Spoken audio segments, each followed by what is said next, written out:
अस्सलाम वालेकुम, आप देखें ब्रेकिंग पॉइंट। मैं मोहम्मद मालिक।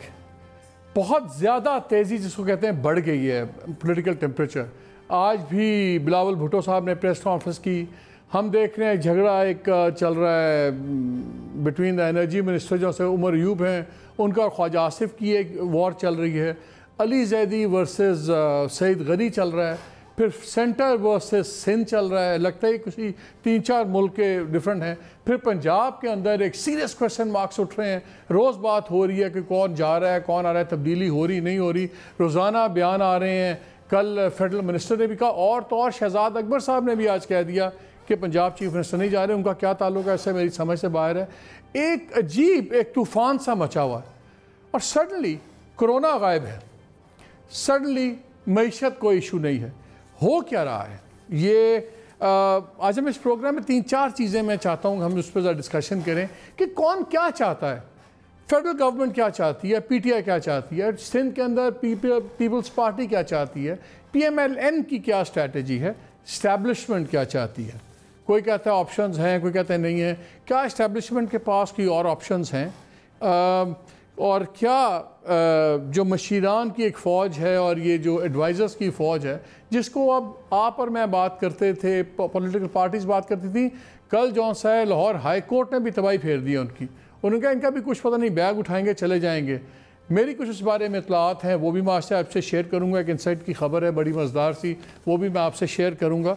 इसके अलावा आपसे मैं एक और स्टोरी भी शेयर करूँगा कि इस तरह पंजाब में करोड़ों का टीका लग रहा है। ये जो आप देखते थे ट्रांसपोर्टेशन चल रही है, कोई जिसमें स्पीडो बसेस थी, जो मेट्रो चल रही है इन पिंडी, मुल्तान, लाहौर, इसके ऊपर किस तरह ब्यूरोक्रेसी और नालायकी, ब्यूरोक्रेसी की फुर्ती हैं और पॉलिटिकल लीडरशिप की नालायकी हैं, किस तरह करोड़ों के टीके लग रहे हैं। तमाम सवालों पे कुछ जवाब ढूंढने की कोशिश करेंगे। मेरे साथ मौजूद हैं मुबशर लुकमान, लाहौर से हमें ज्वाइन कर रहे हैं, senior journalist analyst. Thank you Mubashar. Arif Hameed Bhatti साहब, अगेन सीनियर जर्नलिस्ट एनालिस्ट। और कराची से हमें ज्वाइन कर रहे हैं Mazhar Abbas, again senior journalist. मैं पहले चाह रहा हूँ दोस्तों से कि एक छोटा सा एक मोन्टाज देख लें जो सा लेटली बयानात आए हैं उस्मान बुज़दार साहब पे। चीफ मिनिस्टर पंजाब हैं, ज़रूरी है कि आप लोगों को भी बताएं कि आप क्या कर रहे हैं, क्योंकि मैंने जिस तरह के आपके इनिशिएटिव्स देखे हैं, ये इंशाल्लाह पंजाब का आगे फ्यूचर बड़ा अच्छा नज़र आ रहा है। पंजाब में पहले कितनी क्या क्या रिफॉर्म्स हुई हैं और अब क्या हुई हैं, मैं चैलेंज करता हूं जो पंजाब में हुए हैं कभी पहले नहीं हुए। एक शरीफ आदमी, एक वो आदमी आया है जो कि जो बड़े बड़े महलों में नहीं रह रहा। मैं उस्मान बुज़दार आपको खास तौर पे कहना चाहता हूं कि बड़ी अच्छी रिपोर्ट्स आ रही है पंजाब में कि बड़े ऑर्गेनाइज तरीके से आप ये काम कर रहे हैं। आज सीएम पंजाब ऐसा कभी आपको सीएम मिला ही नहीं है, सारा वक्त उसके दरवाजे खुले हैं। बुज़दार जाने और उसका काम जाने, जब तक बुज़दार के साथ इमरान खान है कारकर्दगी है, किसी कारकर्दगी की जरूरत नहीं है। उस्मान बुज़दार कहीं नहीं जा रहा। सिर्फ ख्वाहिश ये बानिस्वान की ना पंजाब में पूरी हो सकती है ना वो इस्लामाबाद में पूरी हो सकती है। उस्मान बुज़दार साहब वज़ीर आज़म पाकिस्तान इमरान खान साहब के एतमाद के साथ यहाँ पर मौजूद। जी भट्टी साहब, अगर सब अच्छा है, बाहर कोई ऐसा प्रॉब्लम नहीं है और उन्होंने कहा कि ज़बरदस्त वो परफॉर्मेंस आ रही है। ये और बात है कि इमरान खान साहब का जो बयान था काफ़ी अर्सा पहले आया था, परफॉर्मेंस तो हमें भी ढूंढते हुए 2 साल हो गए, समझ नहीं आ रही। अगर सब कुछ अच्छा है तो रोज़ बयान क्यों आ रहे हैं कि आज गया कल गया। आज भी फयाजुल हसन चौहान को क्या ज़रूरत पड़ी थी कि आके कहते हैं कि जी नहीं 5 साल हैं। और तो और शिबली फराज साहब ने भी ट्वीट दागा, फिर शहजाद अकबर साहब को भी ले आए, वो तो एसेट रिकवरी वाले हैं। इतनी डेस्परेशन क्या हो रही है अगर सब ठीक है तो? बिस्मिल्लाहिर्रहमानिर्रहीम। शहजाद अकबर वाकई ही बहुत ज़्यादा रिकवरी कर रहे हैं, लेकिन अपने ज़ाती अकाउंट में, सरकारी खजाने में कोई नहीं। ये तो बात आप एक क्लियर कर लें। आपने इंट्रो में बड़ी खूबसूरत बात की कि बिलावल, उमर अयूब, असद उमर, वफाक, सिंध की लड़ाइयाँ चल रही हैं। तो जो हमारे ये अवामी नुमाइंदे हैं, किसी में आपको अवाम की बात नहीं की होगी कि मेरे एरिए में साफ पानी नहीं है, सड़क नहीं है, स्कूल नहीं है, हस्पताल नहीं है। तो ये चंद मगरमच्छों ने इस मुल्क को 70 सालों से किराए पे ठेके पे लिया हुआ है। 2 पार्टियां खाती रही। इमरान खान सब ठीक कहते हैं, ऐसा वजीर आला किसी को नहीं मिलेगा। ये वजीर आला को भी पता है ऐसा वजीर आला पाकिस्तान दुनिया में नहीं आ सकता। क्योंकि जादू वो जो सड़ चढ़ के बोले, ये उस्मान बुज़दार ने तब्दील नहीं होना जब तक पीएम साहब है। क्योंकि किसी को एक ख्वाब आई है गालिबन मुबशर साहब को कि अगर उस्मान बुज़दार साहब को तब्दील किया तो इमरान खान भी 3 महीने नहीं रहेंगे। जिसका नाम हम एस्टेब्लिशमेंट लेते हैं वो तो 4 दफ़ा कह चुके हैं। आपको किस अहमक ने कह दिया कि इसकी रिपोर्टें सही जा रही हैं? और भाई जो लाहौर के साहिबान हैं रिपोर्टें भेजने वाले, इतनी खौफनाक रिपोर्ट्स भेज चुके हैं कि आप सोच नहीं सकते। मैं कह रहा हूं कि एक 5वें ग्रेड का क्लर्क वो करप्शन नहीं कर रहा जो आज हो रही है ऊपरी लेवल पे। तो छोड़ दे, हम गुलामों का मुल्क है। इमरान खान साहब एक जिद्दी बादशाह हैं, वो क्रिकेट ना फुटबॉल की तरह खेल रहे हैं। तो हर खेल के एक असूल होते हैं।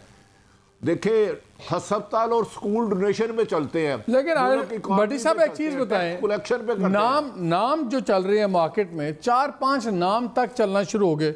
अलीम खान का नाम तो खैर हमेशा से ही था, मोहसिन लगारी का नाम चल रहा था, जुल्फी बुखारी के कज़न जो से हैं यावर बाज बुखारी उनका नाम चल रहा था, असलम इकबाल का नाम चल रहा है, हाशिम जवान बख्श का नाम चल रहा है। ये नाम क्यों चल रहे हैं?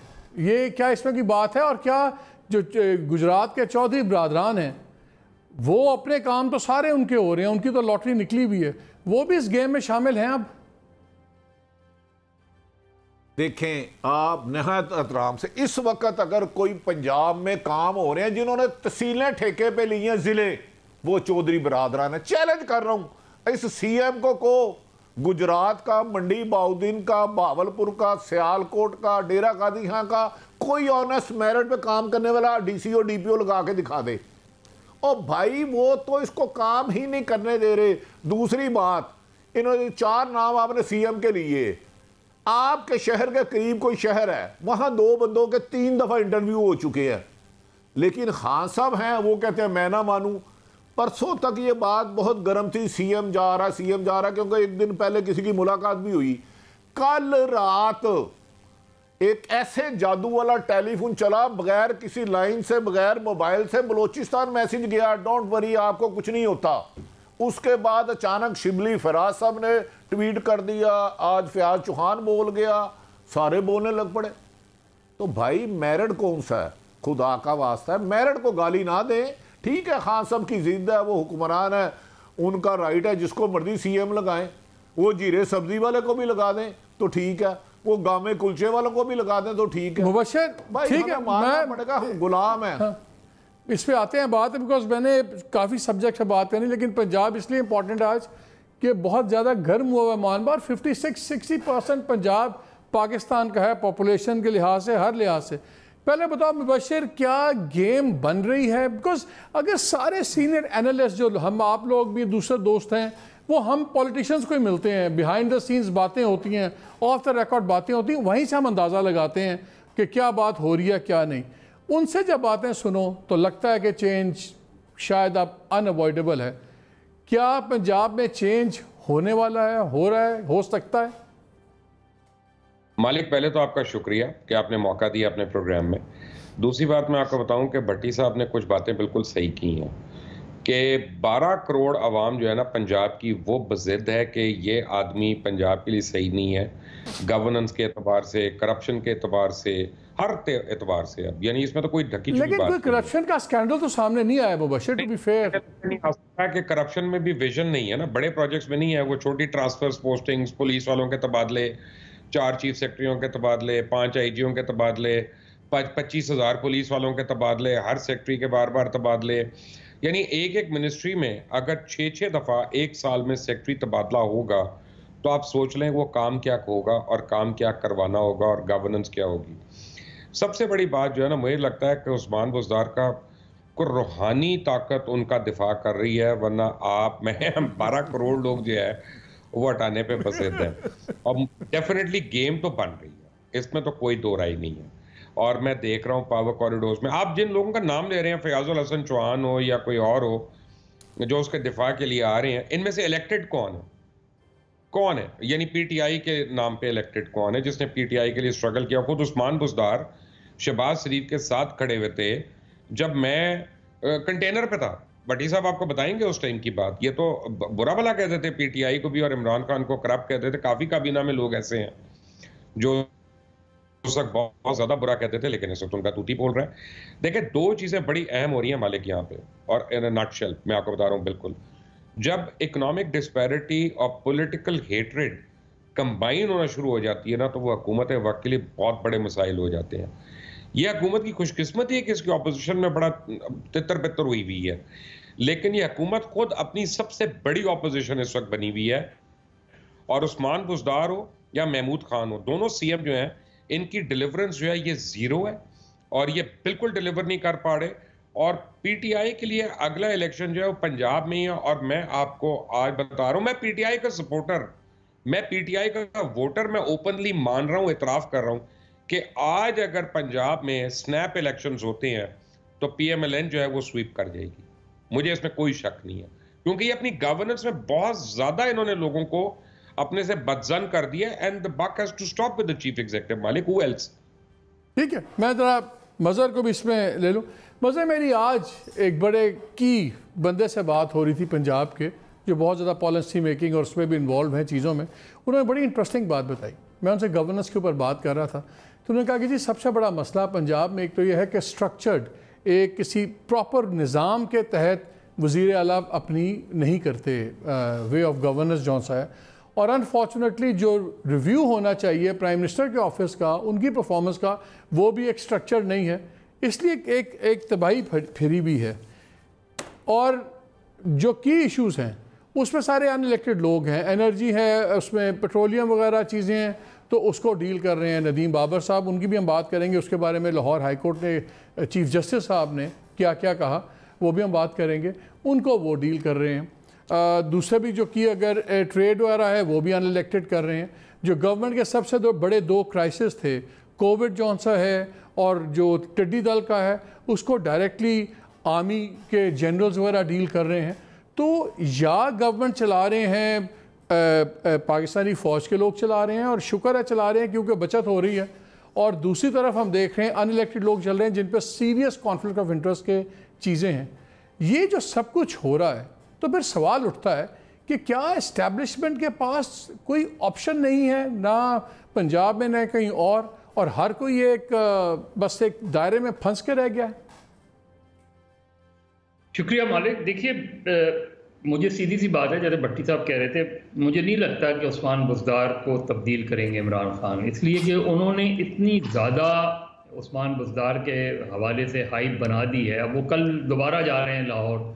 जितनी मरतबा वो लाहौर जाते हैं वो उस्मान बुज़दार के लिए अच्छे अल्फाज अदा करते हैं, और कल भी यही होगा कि जो तकरीर अभी आपने सुनवाई उसी तरह की कोई तकरीर होगी उस्मान बुज़दार के हक़ में कि उन्होंने बड़े काम किए हैं।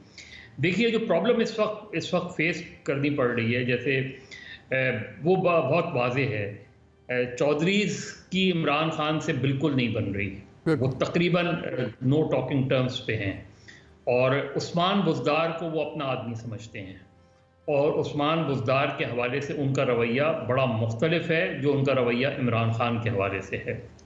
और जिन इज़ला की अभी भट्टी वो तो मज़हर उनको बड़ा वीक सीएम तो सूट करता है, उनका तो हर काम हो रहा है, उनकी तो लॉटरी निकली हुई है, उनको क्या प्रॉब्लम है उस्मान बुज़दार से? सिर्फ उन्हें ही नहीं मालिक, इमरान खान को वीक आदमी सूट करता है, वरना परवेज खटक को क्यों हटाते? परवेज खटक ने तारीख बनाई। देखिए, 2013 के इलेक्शन के मुकाबले में कम होता है कि गवर्नमेंट ज़्यादा इम्प्रूव पोजीशन पर आए, लेकिन 2018 में उसने 2/3 मेजॉरिटी अकेले दिलवा दी पीटीआई को। लेकिन उसके बाद उसको उठा के ना सिर्फ फेडरल गवर्नमेंट में लाए, बल्कि उसको एक ऐसी मिनिस्ट्री दी जिसके बारे में एक मरतबा अली अहमद तालपुर साहब ने कहा था कि मैं मिनिस्टर ऑफ डिफेंस नहीं, मिनिस्टर ऑफ सेल्फ डिफेंस हूँ। तो उस तरह के एक तरह से आप डम कर देते हैं इस तरह की मिनिस्ट्री देके। तो परवेज खटक ने प्राइवेटली अपने लोगों से ये कहा कि मुझे तो इंटीरियर मिनिस्ट्री की एक तरीके से इमरान खान ने यकीन दिलाया था, लेकिन वो जिस तरह के आदमी हैं वो खामोश रहते हैं। इसी तरीके से कोई भी स्ट्रॉन्ग आदमी पंजाब में नहीं लाना चाहेंगे इमरान खान। इसीलिए चौधरी परवेज इलाही का चाहे जितना अच्छा रिकॉर्ड हो एज ए चीफ मिनिस्टर, वो कभी भी चौधरी परवेज इलाही पे हाथ नहीं रखेंगे। और किस पे रखेंगे? जिनके नाम आपने लिए, क्या उनको शाह महमूद कुरैशी की सपोर्ट हासिल है?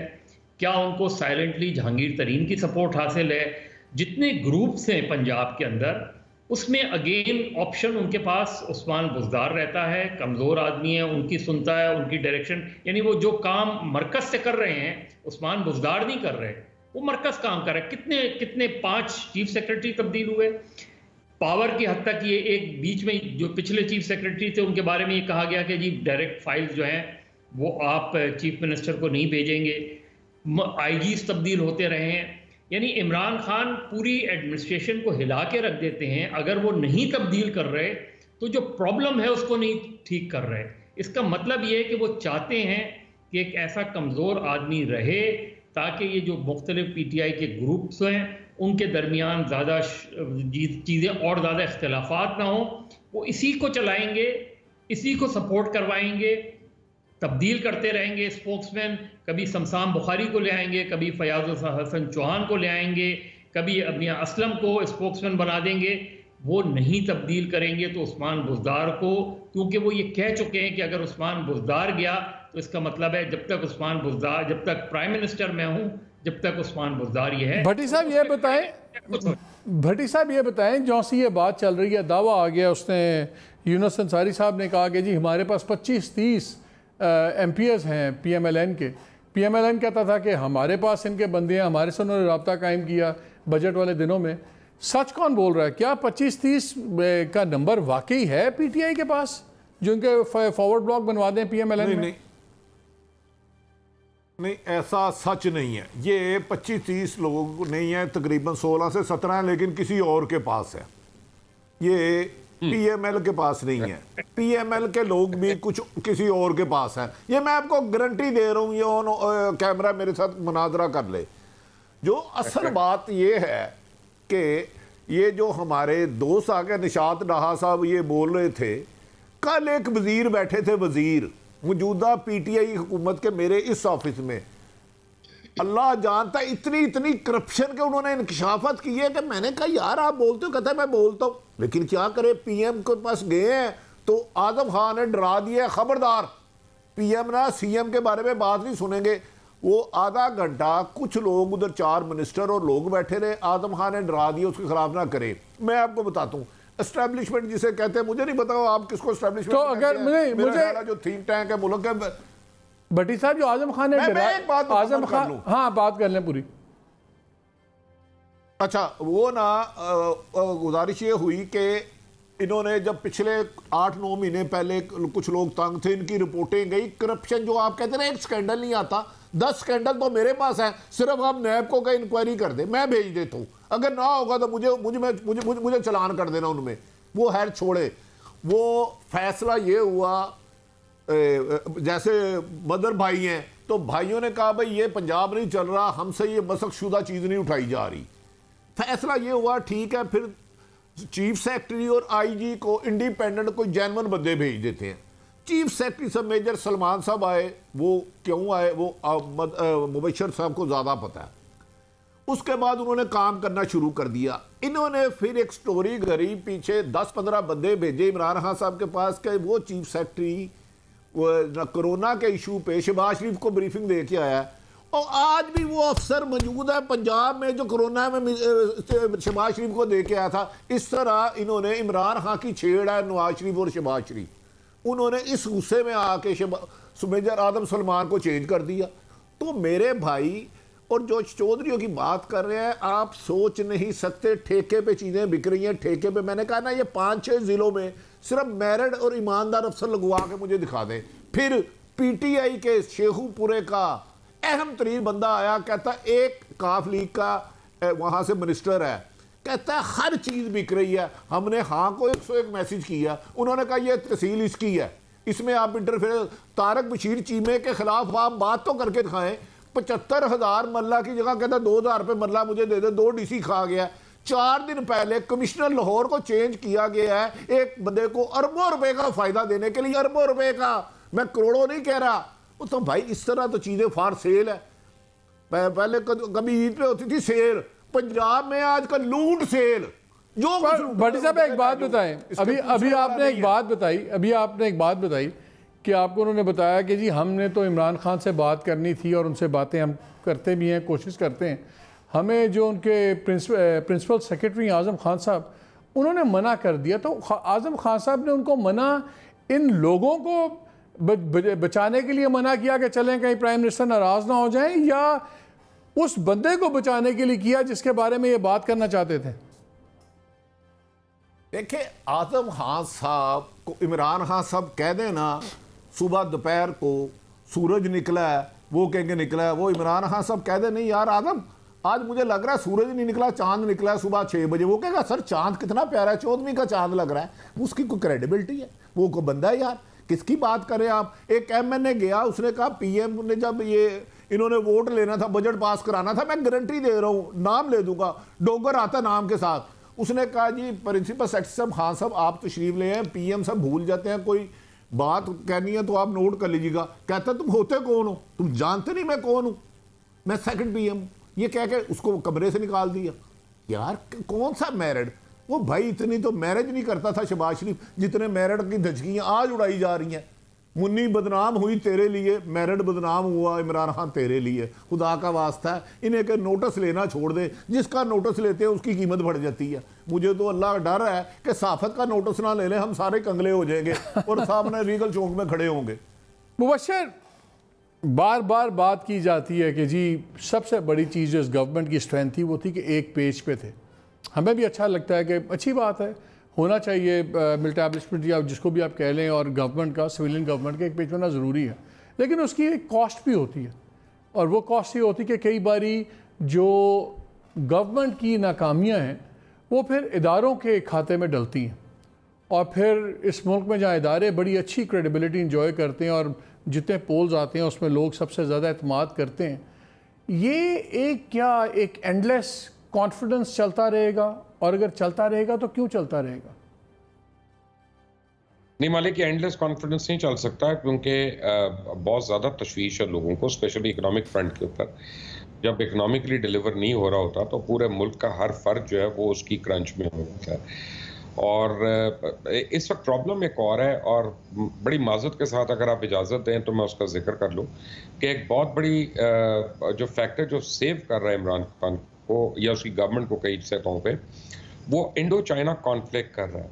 और वह इतना ज़्यादा इंडिया का इस वक्त आपके बॉर्डर्स के ऊपर जत्था आया हुआ है और वो चाइना के साथ हॉट हुआ हुआ है, इतनी ज़्यादा एक्यूमुलेशन ऑफ फोर्स हो रही है वहाँ पे कि किसी वक्त भी चीज़ फ्लेयर अप कर सकती है।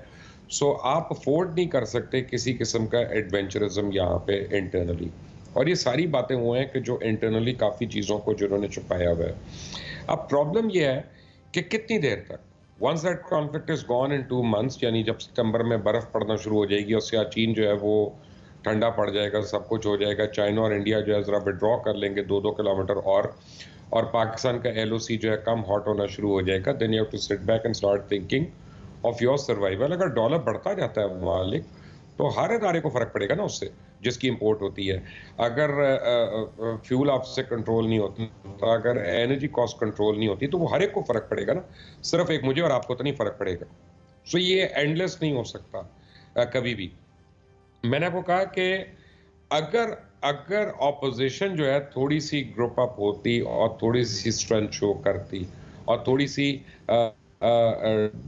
यानी डेप्थ शो करती है अपने अंदर, तो बहुत इमरान खान को और PTI की गवर्नमेंट को प्रॉब्लम्स हो सकते थे। एक मुझे बात बताओ मुबशर, एक बात बताओ, आप भी और भट्टी साहब दोनों लाहौर में हैं, मैं इस्लामाबाद में हूँ, मज़ा कराची में, आप लोग you got your ear to the ground in Lahore. ये जो बातचीत चल रही है कि जी मुस्लिम लीगों की कोई बातचीत सुन रहे हैं हम कि इनका एक ग्रैंड मुस्लिम लीग बन जाए, जो हमेशा से बात चलती थी, यूनाइटेड मुस्लिम लीग, इस बात में कोई जान है?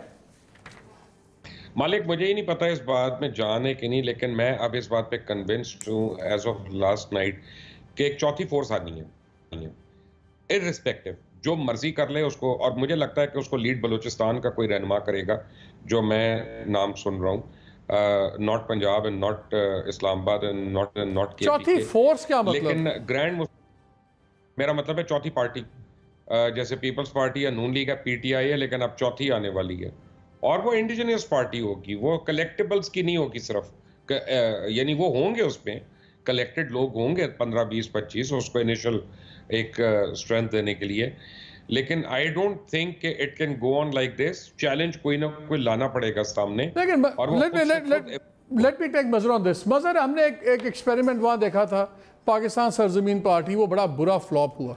हमने एक दो और तजर्बे देखे। क्या इस वक्त अपोजिशन की भी माशाल्लाह बहुत नालायकियाँ हैं, गवर्नमेंट की तो जो शॉर्ट कमिंग्स हैं वो हैं, हमें अपोजिशन की तरफ से ही बड़ी मायूसकन जो कहते हैं कारकर्दगी है, बोथ आज के अपोजिशन के मुताबिक और कल की हुकूमतों के मुताबिक भी। इन दोनों गवर्नमेंट्स ने, पीपल्स पार्टी ने भी और PMLN ने भी, फेडरल गवर्नमेंट के अंदर बहुत से इनके प्रॉब्लम्स हमने देखे, जो इंस्टीट्यूशंस तबाह हुई, जिसका आज ये लोग रोना रोते हैं, PTI वाले रोते तो रोना ठीक है ना, वो तमाम इंस्टीट्यूशंस तबाह तो पिछले 10 साल में हुए हैं। मेरिट गलत हुआ, लोग गलत हुए, चाहे वो स्टेट ओन्ड एंटरप्राइजेज़ हैं, उनके भी तमाशे हमने 10 सालों में देखे। ये जो सारा एक जिसको कहते हैं हांडी अब पक गई है। लगता ही है कि शायद PMLN चाहती है कि निज़ाम गिर जाए तो उनके मुकदमे बंद हो जाएंगे और वो इलेक्शन हो जाए तो वो बाय डिफ़ॉल्ट उनका ख्याल है वो जीतेंगे। गवर्नमेंट की हमें सीरियस लैक ऑफ गवर्नेंस नज़र आ रही है। पीपल्स पार्टी को लगता है कि वो खुश हैं कि अगर इलेक्शन होते हैं ना होते हैं तो मैक्सिमम को सिंध में ही मिलता है, तो सिंध अगर उनके पास पहले ही है तो उनको छेड़ने की ज़रूरत है। मेरा सवाल था शुरू में, आखिर हम चाहते क्या हैं, हमारी पॉलिटिकल पार्टीज चाहती क्या हैं, ख़ासतौर पर अपोजिशन? देखिए मालिक, इस वक्त जो अपोजिशन का हाल है, इमरान खान की खुशकिस्मती है कि उनको ऐसी अपोजिशन मिली है जो खुद तकसीम है, और ऐसी वैसी तकसीम नहीं है, बहुत वाज़ेह तकसीम है PMLN और पीपल्स पार्टी में। और उसकी एक बड़ी वजह यह है कि PMLN को ये अंदाज़ा हो गया है, और जो लोग तब्दीलियाँ लाते हैं इस मुल्क में उनको भी अंदाज़ा हो गया है कि तमाम तर कोशिशों के बावजूद 2018 के इलेक्शन में वो PMLN का वोट बैंक नहीं तोड़ सके। उन्हें गवर्नमेंट बनानी पड़ी, गवर्नमेंट बनी नहीं, बनानी पड़ी। आज भी उनको और उस्मान बुज़दार साहब के आने से तो जो रही सही कसर है वो भी पूरी हो गई। अब जिसकी तरफ भट्टी साहब इशारा करें, देखिए जो अंडर द एग्रीमेंट है PMLQ के साथ, वो ये है कि वो 6 अजला में उस्मान बुज़दार साहब इंटरफेयर नहीं करेंगे, जिनमें भावलपुर और गुजरात भी शामिल हैं, कि उसमें तमाम एडमिनिस्ट्रेशन उन्हीं के अंडर होगी। तो वो डिफेक्टो तौर पे उधर के रूलर हैं। जैसे कराची में एक मरतबा, सिंध में एक मरतबा हुआ था, जब इशरतुल इबाद साहब गवर्नर बने थे तो कराची, हैदराबाद और सक्खर की एडमिनिस्ट्रेशन वो उनके अंडर आ गई थी, आईनी तौर पे नहीं लेकिन डिफेक्टो तौर पे वही डील कर रहे थे। बिल्कुल इसी तरह इस वक्त सिचुएशन है। इमरान खान ये समझ रहे हैं और आज तक ये समझ रहे हैं कि वो ऑप्शनलेस हैं, उनके अलावा इस वक्त इस्टेब्लिशमेंट के पास कोई दूसरा ऑप्शन नहीं है। किसी हद तक शायद वो बात ठीक भी कर रहे हैं कि जी कौन आएगा, शरीफ को वो वापस लाना नहीं चाहते, जरदारी इसको वो वापस नहीं लाना चाहते। मज़र इस वक्त कोई आना चाहेगा वैसे, जो मैशत की हालत है और कोरोना जैसा एक बेयकीनी सा माहौल है, बल्कि कोरोना की असल माशी तबाही का इम्पैक्ट तो अगले 2-3 महीने में शुरू होगा। अभी तो इमीडिएट है ना, लेकिन जो सही इम्पैक्ट अब शुरू होगा आना, क्या वाकई कोई आना भी चाहेगा इस वक्त? देखिए मालिक, आने को तो सब तैयार होते हैं। प्रॉब्लम जो हो रही है, और जहां जो अभी आप ये PMLN के अंदर डिफेक्शंस की बात कह रहे थे, देखिए ये तैयारी शुरू हो रही है मार्च के सेनेट इलेक्शंस की, क्योंकि वो बड़े क्रूशल होंगे। अगर PTI को बिल्कुल नॉर्मल सिचुएशंस मिल जाती है तो PTI अपर हाउस में मेजॉरिटी में आ जाएगी और उसके बाद उसको प्रॉब्लम नहीं होगी बड़ी। लेकिन उस चीज़ को कहीं ना कहीं ब्लॉक कर देने की कोशिश की जा रही है, कहीं ना कहीं रोकने की कोशिश की जा रही है कि एब्सोल्यूट मेजॉरिटी दोनों हाउस में इसको PTI को हासिल ना हो। उनको एक वीक गवर्नमेंट ही सूट करती है, जो लोग पावरफुल गवर्नमेंट का एक्सपीरियंस कर चुके हैं। तो मेरा ख्याल है ये जो सारी चीज़ें हो रही हैं कि PMLN के लोगों को तोड़ने की, तोड़ बटोड़ की, इसमें बोलियां अभी और बढ़ेंगी। देखिए इस वक्त जिस भट्टी साहब ज़्यादा बेहतर बता सकते हैं मुबशिर, इस वक्त पिछले चंद माह पहले एक ऐसे ऑफिसर को लगाया गया पंजाब के अंदर जिसके खिलाफ FIA में खुद इंक्वायरी हो चुकी है ह्यूमन स्मगलिंग की। उसको एक सीनियर पोजीशंस पे लगाया गया है पंजाब में पुलिस के अंदर, और वो बता सकते हैं भट्टी साहब, उसको अच्छी तरह जानते होंगे। और जिस ऑफिसर ने लगाया है उसकी प्रमोशन नहीं हुई, जिसके खिलाफ उसने इंक्वायरी की उसकी प्रमोशन हो गई। तो ये तो इस वक्त स्टेट ऑफ अफेयर्स है इस वक्त। तो लेकिन किसको लाएंगे? आपने कहा पीएमएल को मुस्लिम लीग का इत्तेहाद कभी नहीं हो पाएगा। ये बिल्कुल अननेचुरल है। पीएमएल-क्यू के सीनियर मोस्ट लोगों से भी मेरी बात हुई है, पीएमएल-एन के भी सीनियर लोगों से बात हुई है। उन्होंने कहा जी बिल्कुल सेकंड और थर्ड टियर की लीडरशिप जाके मिली है चौधरी से। चौधरी को भी पता है कि वो अपने काम के सिलसिले में आए थे। अगर इत्तेहाद की बात जहां करनी होती है वहां अभी तक कोई भी बात नहीं है, तो मुझे नहीं लगता कोई ब्रॉडर पीएमएल बनने की। आपका ख्याल है कि वो बिल्कुल हवाई एक बात है?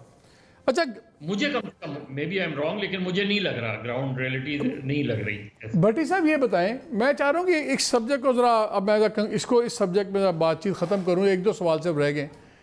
अगर ये रहते हैं, आप जिस मर्जी वजह से रहें, चाहे रूहानी दुआओं से रहें या आप कहते हैं ज़िद है उस वजह से रहें, अगर बुज़दार साहब रहते हैं और हालात ऐसे ही हैं जैसे चलते रहते हैं, तो इसका नतीजा तो इलेक्शन में भुगतना पड़े तो भुगतना पड़े इमरान खान साहब को, उससे पहले तो कोई ख़तरा नहीं बनता ना उससे।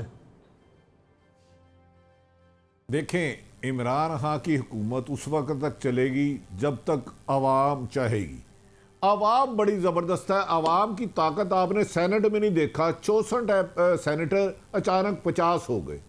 आवाम की ताकत से शायद मुझसे ज़्यादा आप और तीनों मेरे काबिल एहतराम है, बलूचिस्तान के इलेक्शनों में नहीं देखा।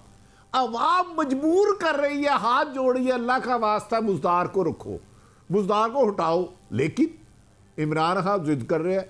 दूसरी तरफ अभी आपने कहा कि मुजरम लीग एक हो जाए, ओ सॉरी मुस्लिम लीग, मैं मुजरम लीग क्या माफी चाहता हूँ, वो एक कैसे होगी? वो तो चाचा भतीजा एक पेज पे नहीं, भाजी भतीजी एक पेज पे नहीं है। उस आज से 15-20 साल पहले मजीद निज़ामी मरहूम ने कोशिश की, उस वक्त नहीं हुआ।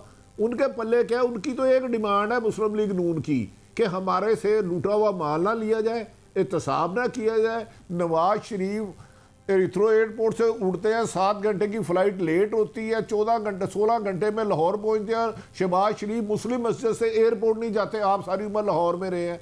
तो गुजारिश ये है इमरान खान साहब का, जैसे मुबशिर साहब ने कहा आज इलेक्शन करा ले, अगर इमरान खान लाहौर से एक सीट ले गया तो मैं समझूंगा मौजज़ा हो गया। वोटर की उन्हें परवाह नहीं है। वो जिस वजह से उन्होंने उसको बुलाया, उस्मान बुज़दार साहब, परवेज़ लाई साहब के दरअसल तहसील नाज़म रहे हैं काफ लीग में। 2013 के इलेक्शन में जब शहबाज शरीफ वहाँ गए डेरा गाजी खां, तो इन्होंने एक बंदे की मिन्नत की, अल्लाह का वास्ता शहबाज शरीफ से मैं हाथ मिलाना चाहता हूँ। तो जो तहसील नाज़म तोसा का वज़ीर आला करे, वो सारी उम्र अंडर प्रेशर रहता है। इनमें तो वैसे ही प्रेशर नहीं है, ये तो प्रेशर लेस है। तो चौधरीयों के तो पों मारा है। फिर मुस्लिम इमरान खान को किसी ने कहा कि ऐसा करे, पंजाब में पीटीआई को मुतहर्रिक करने के लिए लोकल गवर्नमेंट की वजारत और होम मिनिस्ट्री किसी अच्छे को दे दे। उसमें भी चौधरीयों ने जाके उसको कहा, उस्मान बुज़दार को, ये काम ना करना। वो तो बेचारा इस कदर है, उसको छोड़े दही खा रहे हैं। उस्मान बुज़दार साहब, इमरान साहब चाहते हैं वो इस्लामाबाद में बैठ के उधर केपी के, पंजाब और वफाक तीनों का इकट्ठा चलाएं या बेड़ा गर्क करें। ये नहीं मुझे पता, ये आप तीनों साहिब इल्म है, मुझे नहीं पता। वो हो रहा है तो वोटर की किसी को परवाह नहीं है। पहले कौन से वो जीते थे भाई, अवाम के प्रेशर में एमक्यूएम उनके साथ मिली ना इमरान खान के साथ। इमरान खान तो अल्ताफ सैन की अवार्ड दिलाने लंदन गए थे, अख्तर मैंगल अवाम के प्रेशर पे मिली। परवेज लाई ने, अवाम सारी सड़कों पे आ गई, लोगों का खाना पीना छूट गया, हड़ताल हो गई, पंजाब बंद हो गया। उसकी वजह से, अवाम के प्रेशर की वजह से ये 4-5 लोगों को मिला के एक नाम है उसका हुकूमत, वो बना दी गई। उसके बाहर एक प्राइम मिनिस्टर हाउस है, नेम प्लेट लगा दी गई इमरान खान। बस इतनी सारी, चले कोई बात है, फिर तो अच्छी बात है ना बड़ी साहब। अगर अवाम का काम ठीक हो रहा है तो फिर अवाम जिंदाबाद, फिर इसमें बहस की हमें क्या ज़रूरत है। मुबशिर 2-3 और सब्जेक्ट भी मैं करना चाह रहा था। एक दूसरा जो झगड़ा हम देख रहे हैं गवर्नमेंट के अंदर भी, और ख़ुद अपोजिशन तो जो क्रिटिसाइज़ करती थी, गवर्नमेंट के अपने लोग क्रिटिसाइज़ कर रहे हैं, और वो जो इशू चल गया है इलेक्टेड नॉन इलेक्टेड लोगों का। कुछ बातें मैं इस्लामाबाद से सुन रहा हूँ, तो ये कोई इतनी नामुमकिन बात ना हो अगर आने वाले हफ्तों में हम देखें कि कुछ जो ये हैं एडवाइज़र्स और मिनिस्टर ऑफ स्टेट्स, इनकी कमी कर दी जाए, और जो लोग अप्रूव्ड लिस्ट नहीं है उसमें इनकी कमी कर दी जाए। लेकिन एक इशू जो बड़ा बन रहा है कि काफ़ी हफ्ते हो गए इनके एसेट्स जमा हो गए। फिर ख़त लिखा गया पीएम ऑफिस को कि जी हमें बताएं, प्राइम मिनिस्टर से इजाज़त दें कि इनको पब्लिक किया जाए या ना किया जाए। बहुत ज़्यादा रेजिस्टेंस आ रही है, ख़ास तौर पे 2-3 जो बड़े इनके एडवाइज़र्स हैं उनकी तरफ से। अगर इनके एसेट्स फाइल हो गए, इनकी जायदादें, ताकि कॉन्फ्लिक्ट ऑफ इंटरेस्ट जो मुफादात का टकराव जिसको कहते हैं, वो तभी पता लगेगा जब हमें पता होगा कि कौन सा डायरेक्टर का क्या कारोबार है, किस में क्या शेयर होल्डिंग है, सब कुछ है। क्यों नहीं गवर्नमेंट रिलीज़ कर रही इनके एसेट्स, फाइल्ड एसेट्स और इनकी नेशनैलिटीज़? अगर वज़ीर आज़म को जमा करानी थी तो फिर करने का फ़ायदा क्या? अगर आपको मुझे नहीं पता लगना, आम आदमी को नहीं पता लगना, तो फिर अगर हमें नहीं बताना तो फिर ये एक्सरसाइज का फ़ायदा क्या था? मालिक साहब पहले थोड़े एसेट बना तो लेना, फिर उसके बाद डिक्लेयर भी कर देंगे। क्या आपका प्रॉब्लम है? आपको पहले भी काफ़ी बने हुए, मोस्टर काफ़ी बने हुए। आप थोड़े से बना लेने, आप हुकूमत कर रहे हैं। देखिए पहले 5 स्पेशल असिस्टेंट्स की इजाज़त है, उसकी जगह 18 काम कर रहे हैं। किसी ने इस पे आवाज़ उठाई? नहीं, 5 एडवाइजर्स 5 हैं, 5 के एडवाइजर्स भी हैं। हाँ, देखिए ना, आप एक हद से ज़्यादा उसमें चले गए। आपको असद उमर और शाह महमूद के अलावा मुझे इलेक्टेड बंदे बताएं जो हुकूमत चला रहे हैं, मुझे बताएं ज़रा। आप भी बताएं, आप भी इस्लामाबाद के अंदर बैठे हैं। देखिए ये एक मजाक बन गया हुआ है।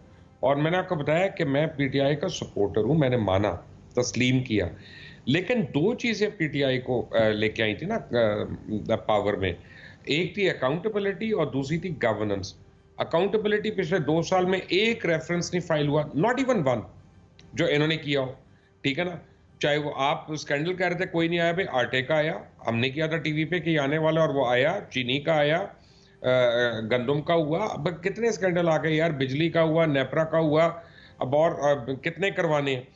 दूसरी चीज है गवर्नेंस, तो गवर्नेंस भी कहीं नजर नहीं आ रही आपका। नहीं, सबसे इतना बड़ा ये पेट्रोल का क्राइसिस आया जब लोग ख्वार हो गए, रुल गए। मैं उसमें कुछ शेयर करना चाह रहा हूँ। लाहौर हाई कोर्ट के चीफ जस्टिस उन्होंने कमेंट दिया ये सुनते हुए, ये केस सुनते हुए।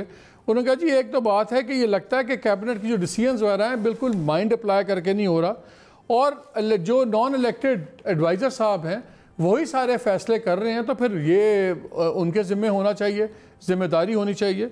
और जो आखिरी प्राइस हाइक भी जो हुई थी, जिसके ऊपर पूरा झगड़ा पड़ा था, वो ओगरा से ना समरी आई, ना वो समरी अप्रूव हुई। ये ओगरा चेयरपर्सन ने अभी कोर्ट के बाहर भी रिपोर्टर से बात करते हुए सब कुछ किया है। तो टोटल 4 करोड़ का जुर्माना हुआ कुछ ऑयल कंपनीज़ को, सब कुछ अरबों का फ़ायदा हो गया, लेकिन जुर्माना 4 करोड़। उसके बाद कोई हमने सज़ा नहीं देखी। मैं पंजाब की एडमिनिस्ट्रेशन में देख रहा था, किसी टॉप किसी सीनियर ब्यूरोक्रेट के ऊपर कोई किसी किस्म का एक्शन नहीं है। मुझे मज़र ये बताएं कि एक तरफ गवर्नमेंट ये कहती है कि सारा कुछ नहीं जी, हमें कोऑपरेट नहीं कर रहे। ब्यूरोक्रेसी से मैं बात करता हूँ, वो कहता है ये गवर्नमेंट हमें ओन ही नहीं करती, हमें अपना समझती नहीं है। कोई किसी को कहते हैं पीपल्स पार्टी का है, किसी को कहते हैं मुस्लिम लीग का। उन्होंने कहा 30 साल हमारी सर्विस में हो गए हैं, 30 साल से दोनों पार्टी इक़्तिदार में थी, हमने तो नौकरी करनी थी। तो मालिक एक इंटरजेक्ट करना अगर आप इजाजत। जी जी जी मोशर, मैं क्योंकि मेरे में और आप में एक छोटा सा फर्क है। मैं कुछ वजारतें भी चला चुका हूँ, मैं वजीर भी रह चुका हूँ कुछ वजारतों का, तो थोड़ा सा मैं आपको इसमें बिल्कुल प्रिसाइज बता सकता हूँ। ब्यूरोक्रेट बिल्कुल गलत नहीं है, ब्यूरोक्रेट 110% सही है और बड़ा काबिल है इस मुल्क का ब्यूरोक्रेट। प्रॉब्लम यह है कि ब्यूरोक्रेट के हर डिसीजन पे या नैब की तलवार लटक रही है या एंटी करप्शन की लटक रही है, और कोई उसका वाली वारिस नहीं है। पॉलिटिकल आदमी का तो फिर को वाली वारिस होता है, 4 लोग जुलूस निकालते हैं, कोई ट्विटर पे शुरू होता है, वो आहद चीमा हो या फवाद हसन फवाद, उसका वाली वारिस कोई नहीं। ब्यूरोक्रेट यही कह रहा ना कि गवर्नमेंट मुझे ऑन करे। अगर देखें मुबशर, अगर फाइनेंस एडवाइज़र एक कैबिनेट मीटिंग में ये कहें कि ब्यूरोक्रेट्स पेपर पुशर्स हैं, कौन खड़ा होगा? अगर वज़ीर आज़म ये कहेंगे कि ये ब्यूरोक्रेसी जौन सी है ये किसी के, तो कौन खड़ी? कि नैब तो बाद में आती है। देखा ना जी, let's give the devil his due. अगर कोई काम हुआ है तो सिर्फ ब्यूरोक्रेट ने किया है, और कारी हो सकता है the buck stops over there, you know, far as the government is concerned. अगर आप नैब के कवानीन के ऊपर आप अमेंडमेंट नहीं करते, एंटी करप्शन को अमेंडमेंट नहीं करते, और अपनी ब्यूरोक्रेसी को आप सपोर्ट नहीं करते, वो आपके लिए क्या काम करेंगे मुझे बता दें यार। आज आप हम टीवी के रुए रवा हैं, आप अपने प्रोड्यूसर्स को, अपने एंकर्स को, बाकियों को सपोर्ट नहीं करते, कोई डीएसएनजी में जाके खड़ा होगा कहीं पे, एक पथराव हो रहा होगा। फिर अगर आप ब्यूरोक्रेसी की बात करें तो फिर मैं Mazhar, I will come to you in a second, sorry for this, लेकिन फिर मैं वो स्टोरी जो मैं बात कर रहा था, मैं छोटी सी एग्जांपल बताता हूँ नाज़रीन आपको ब्यूरोक्रेसी की भी, कहाँ ब्यूरोक्रेट्स की वॉटेवर रीज़न नालायकी है या डिलिबरेट ऐसे है, और जहाँ गवर्नमेंट कॉम्पिटेंट नहीं होती। रोज़ हम सुनते हैं कि जी ये बहुत बड़े वाइट एलिफेंट्स बन गए, ये मेट्रो प्रोजेक्ट से थे, जो मसलन ऑरेंज ट्रेन है, जो मेट्रो बसेस चल रही हैं कराची, मुल्तान में, लाहौर में, सारा ये तकरीबन कोई 75-80 करोड़ के करीब महीने की सब्सिडी बनती थी। अभी ऑरेंज ट्रेन की डिलीवरी डेट थी जून की, तो चाइनीज़ ने, ये कोरोना हो गया, सब कुछ हो गया, तो जो फोर्स मेजोर का क्लॉज होता है हर एग्रीमेंट में, जो खुद कुदरती आफात वगैरह की वजह से होता है, उन्होंने उसको इन्वोक किया और हुकूमत पंजाब को कहा देखें हम सितंबर में आपको देंगे ताकि कोई फाइनेंशियल पेनल्टीज ना लगे। बिल्कुल ठीक है, इन्होंने मान लिया। लेकिन उसके दूसरी तरफ जो कॉन्ट्रैक्ट पंजाब गवर्नमेंट ने किए हुए हैं उन कंपनी से जो ये बसेस चलाती थी, स्पीडो वगैरह, जो आपने मेट्रो बसेस देखी मुल्तान लाहौर में, ये भी करोड़ों रुपए महीने के जाते हैं। उसमें मेरी इत्तला के मुताबिक सिर्फ पेट्रोल का ख़र्चा रोक के बाकी उनको सारी पेमेंट्स हो रही हैं। चाइनीज़ ने इनसे फोर्स मेजोर ले लिया, और जो इनको उन कंपनी से फोर्स मेजोर लेना चाहिए था इन्होंने नहीं इन्वोक किया।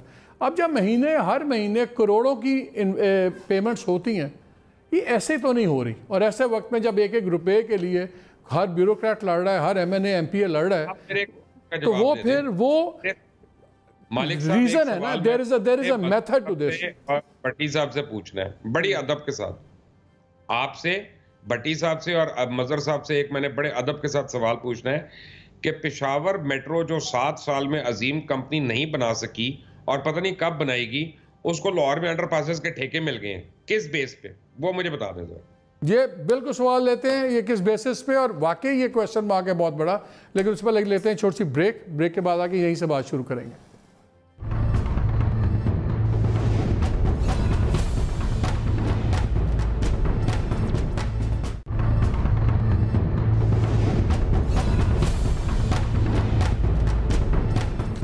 जी welcome back to the show. Break में जाने से पहले मैं एक सवाल छोड़ के गया था, लेकिन मैंने बात की थी कि लाहौर में जो पंजाब गवर्नमेंट की जो पेमेंट्स हो रही हैं, तो इस ब्रेक में मुझे एक हमारे ब्यूरोक्रेट दोस्त हैं, उन्होंने मैं फिगर बताया। उन्होंने कहा जो ये पेमेंट्स कर रहे हैं बसेस वाला सारा, ये तकरीबन 57-58 करोड़ के करीब हैं। So it is not a small payment. तो अगर इसमें 1-2% भी दाएँ बाएँ हो रहा है तो आप खुद अंदाज़ा लगा लें। अब अगर ये पैसा इतना जा रहा है, नालायकी है, तो बहुत बड़े दुख की बात है, और अगर इसमें कोई और वेस्टेड इंटरेस्ट है तो और भी बड़े दुख की बात है। बहरहाल anyway, Mazhar I come to you, time थोड़ा है, मुझे एक चीज़ बताएं, हमें नज़र आ गया कि क्या हो रहा है पंजाब में, PMLQ क्या चाहती है, PMLN क्या चाहती है, पीपल्स पार्टी क्या चाहती है इस ओवरऑल सिनेरियो में। देखिए, पीपल्स पार्टी सिंपल सी चीज़ है। पीपल्स पार्टी बुनियादी तौर पे मेन अपोजिशन पार्टी का रोल प्ले करना चाहती है। आप वरना बिलावल भुट्टो हर दूसरे रोज़ तीसरे रोज़ खुद प्रेस कॉन्फ्रेंस क्यों कर रहे हैं? वो उस गैप को फिल करना चाहते हैं जो शहबाज शरीफ ने क्रिएट कर दिया है। वो लीडर ऑफ द अपोजिशन के तौर पे ज़ाहिर है इस वक्त हैं लीडर ऑफ द अपोजिशन, लेकिन वो मेन अपोजिशन नहीं नज़र आ रही, वो फोर्सफुल एग्रेशन नहीं नज़र आ रहा। तो बिलावल भुट्टो उस स्पेस से फ़ायदा उठाना चाहते हैं, वरना इससे ज़्यादा कुछ नहीं है। इससे ज़्यादा पीपल्स पार्टी सिंध में है, और मेरा ख्याल है जहनी तौर पे उन्होंने ये कबूल कर लिया है कि वो सिंध में रहेंगे। पंजाब में उनकी कोई एक्टिविटी नज़र नहीं आती। थोड़ा सा मालिक, जो पिछली आपने बात की ब्यूरोक्रेट्स की, देखिए एक सीनियर ब्यूरोक्रेट से बात हो रही थी, उसने कहा कि मैंने कई ब्यूरोक्रेट्स के साथ रूलर्स के साथ काम किया है, सिवाय जुल्फ़िकार अली भुट्टो के फाइल्स कोई प्राइम मिनिस्टर नहीं पढ़ता बदकिस्मती से। उन्होंने कहा भुट्टो जो था वो न सिर्फ फाइल पढ़ता था बल्कि उसमें नोटिंग भी होती थी। तो ब्यूरोक्रेट्स स्ट्रॉन्ग ओवर द अच्छा, ये बात बिल्कुल आपसे एग्री करता हूँ। मियाँ साहब के बारे में भी यही कहा जाता था, अब भी यही कहा जा रहा है, इमरान के बारे में भी। लेकिन दूसरा जो प्राइम मिनिस्टर के बारे में सुना, वो मैंने शायद खाकान अब्बासी के बारे में सुना कि वो फाइल्स पढ़ के पूरी नोटिंग करते थे बंदे। जी बिल्कुल यही है। तो पीपल्स पार्टी का देखिए, पीपल्स पार्टी का इस वक्त वो बिलावल भुट्टो को प्रमोट करना चाहते हैं, बिलावल भुट्टो को ऊपर लाना चाहते हैं। बिलावल भुट्टो का डायलेमा बदकिस्मती से आसिफ अली जरदारी है।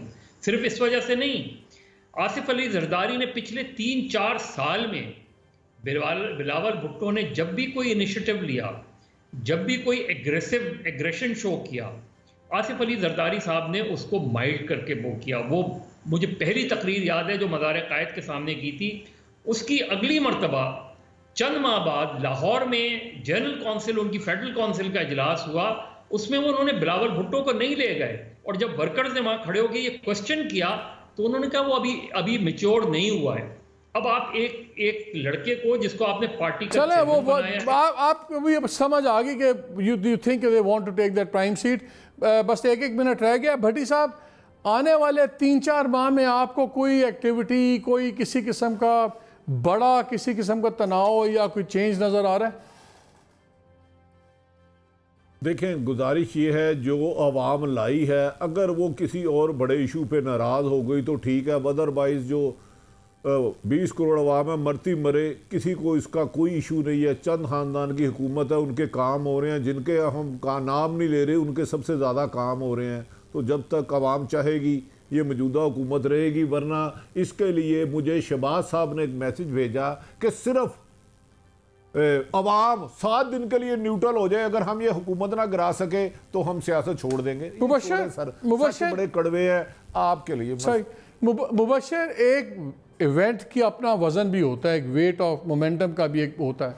जिस तरह चीज़ें बन रही हैं, जहाँ सीरियस एक गवर्नमेंट्स का एक स्टेलमेट हुआ हुआ, बिल्कुल एक रुकी हुई है, जमूद सा है, क्या ये जमूद ऐसे ही चल सकता है?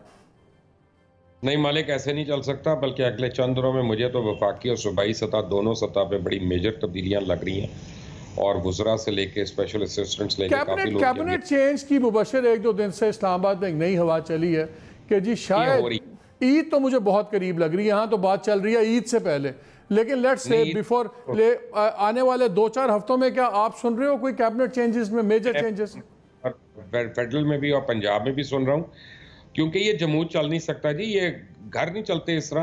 और अभी तकरीबन मैं मोहतात अंदाजे से बता रहा हूँ, अगर ये कोविड का जो आउटफॉल है ना, अभी अगले 1.5 महीने के अंदर 30 लाख मजीद लोग बेरोजगार हो जाएंगे। आप सोच नहीं सकते कितना बड़ा अजाब आ रहा है। और एक और प्रॉब्लम हो रही है, very quickly if I may tell you, कि कुछ पॉलिसीज प्राइम मिनिस्टर की बड़ी अच्छी हैं, लेकिन हम देख रहे हैं कि उस पर एतमाद नहीं है लोगों का। तो अब एतमाद बहाल करने के लिए क्या करेंगे? एतमाद नहीं है लोगों का। आप फॉरेन इन्वेस्टर्स के लिए ले लें, अगर वो कह रहे हैं कि जी आपसे सवाल नहीं पूछा जाएगा पैसा कहाँ से लाए हैं, आप कंस्ट्रक्शन में लगा दें, लेकिन लोग फिर भी उस तरह का पैसा नहीं अभी निकाल रहे, तो ये एक बड़ा सीरियस क्वेश्चन मार्क है। What next? व्हाट नेक्स्ट, ये इस सवाल का जवाब अगर हमें मिल जाए तो हमारी ज़िंदगी आसान ना हो जाए। लेकिन जब बात हो रही थी, मैं आपको छोटी सी नाज़रीन एक बात बता दूं, एक ग्रोथ स्ट्रैटेजी के नाम से एक डॉक्यूमेंट निकला ये, और मिड 2019 के करीब इसी गवर्नमेंट ने पंजाब में लॉन्च किया, बड़ा फैन फेयर से किया। मुझे याद है इनके, और इसमें हफीज़ पाशा साहब, डॉक्टर हफीज़ पाशा साहब का बड़ा काम था, और ये बड़ा डिटेल डॉक्यूमेंट था कि क्या इनपुट्स होंगी, उसके मुताबिक क्या ग्रोथ होगी, क्या आउटपुट्स होंगी, और 5 से 7% ग्रोथ कैसे हो सकती है। और कोरोना को अब छोड़ भी दें, जब 2019 में लॉन्च हुआ तो कहा गया ये ब्लूप्रिंट है पंजाब की तरक्की का और पाकिस्तान की तरक्की का। उसके बाद सारे उसको भूल गए, कुछ हुआ भी नहीं। नज़र हमें यही आ रहा है, फेडरल गवर्नमेंट है या पंजाब गवर्नमेंट है, बहुत ज़बरदस्त इनिशिएटिव्स लॉन्च हुए, बहुत अच्छी पॉलिसी मेकिंग हुई, लेकिन फॉलो अप नहीं है। और अगर फॉलो अप नहीं है तो उसमें एक्शन कोई नहीं है। इसलिए I think the biggest crisis that we have वो ये है कि हमारे यहाँ स्ट्रक्चर्ड इस वक्त गवर्नेंस का बड़ा फुकदान है। वज़ीर आज़म ना तजर्बाकार हैं, दिल उनका अपनी जगह पे है, मगर टीम में बहुत कॉन्फ्लिक्ट्स हैं। हमारे 2 की इश्यूज़ हैं, शुक्र है उस दोनों इश्यूज़ में फ़ौज बड़ी फुली इन्वॉल्व हुई है। इसमें शुरू में कहा कोविड का इशू, और जो इनका सेंटर बनाया इन्होंने अपना, ज़बरदस्त वहाँ काम होता है। लोकस के अंदर जो पिछली 2 गवर्नमेंट्स ने तबाही मचाई, जो प्लांट प्रोडक्शन डिपार्टमेंट था, 20-22 जहाज़ थे, किसी को पता नहीं कहाँ गए कहाँ नहीं गए, वो टोटल 20-25 का वहाँ अमला रह गया हुआ है। अगर उसमें फ़ौज ना घुसती वहाँ भी तबाही मचती। लेकिन सिविलियन इलेक्टेड गवर्नमेंट्स को at the end of the day खुद डिलीवर करना है। इस तरह दाएं बाएं की डिलीवरी से काम नहीं चलेगा, आपको फुल फ्लेज लाने पड़ेंगे। नेक आदमी शरीफ आना बहुत ज़रूरी है, मगर साथ ही अगर पंजाब और KPK के चीफ मिनिस्टर्स डिलीवर नहीं कर पाएंगे थ्रू गवर्नेंस, तो फिर उसका खुमियाजा सिर्फ इलेक्शन पे नहीं तो शायद रूलिंग पार्टी भुगतेगी, अवाम 365 दिन अगले 3 साल जो है भुगतेंगे। We hope that the prime minister will take the right steps और कुछ बड़े और सख्त फैसले कर लें तो बेहतर है। इजाज़त दीजिए, अल्लाह हाफ़िज़।